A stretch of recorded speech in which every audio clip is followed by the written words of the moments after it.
আসসালামু আলাইকুম। আপনাদের সবার উপরে শান্তি বর্ষিত হোক। কেমন আছেন সবাই? আমি শুকর আলহামদুলিল্লাহ বেশ ভালো আছি। আজ আপনাদের সাথে আমি আমার একটা চাইল্ডহুড ট্রমা শেয়ার করব।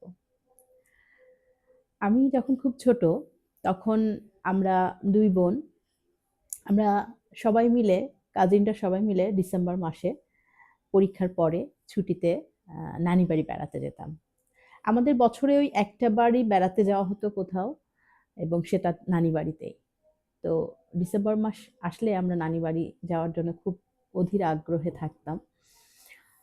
তো প্রতিবারই নানি বাড়িতে যেতাম এবং আমার নানি বাড়ির একটা খুব ভয়ংকর ইতিহাস আছে। সেই গল্পগুলো সেখানে যেয়ে শুনতাম। সেই ছোটবেলা থেকে এই গল্পগুলো শুনতে আমার মধ্যে এক ধরনের ভয় তৈরি হয়।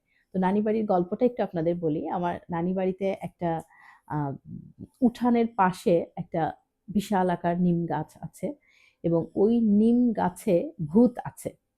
এটা ওই কোনো গল্প না। এটা ওই বাড়ির সবার বিশ্বাস এবং ওই বাড়িতে কোনো গরুর মাংস রান্না হয় না, খাওয়া হয় না।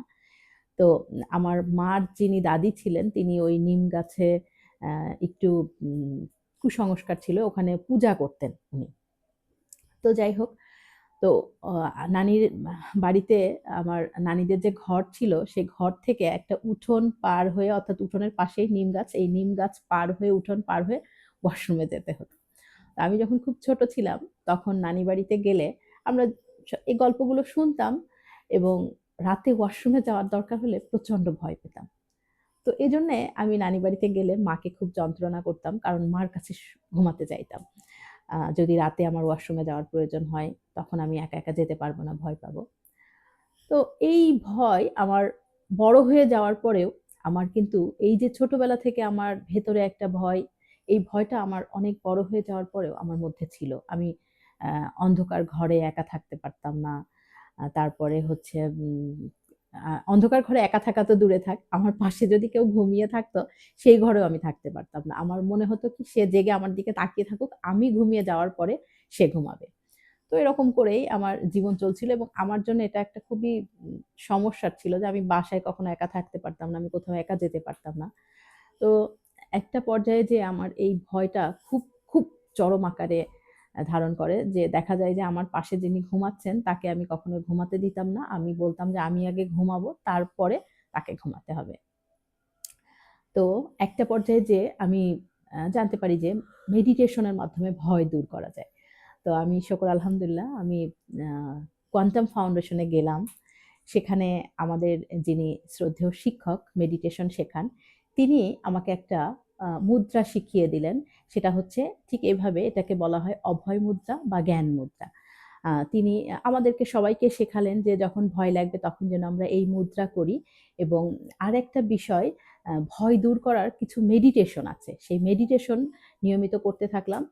শুকর আলহামদুলিল্লাহ আমি আস্তে ধীরে এটা যে একদিনে চলে গেছে এরকম বলব না। ধীরে আমি এই মেডিটেশন করতে এবং আ অভয় মুদ্রা করে আস্তে আস্তে আমার মধ্য থেকে এই ভয়গুলো দূর হয়ে গেছে।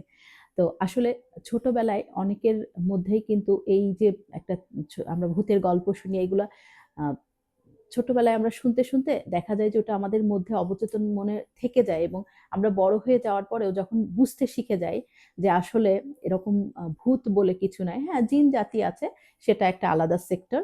কিন্তু আমাদের মনের মধ্যে কিন্তু ওই ভয়টা থেকেই যায়। তো উম আসলে এইজন্য ছোট বাচ্চাদেরকে কখনো ভূতের গল্প শোনাবেন না। ভূত আসছে, জুজু আসছে এগুলো বলে ভয় দেখাবেন না।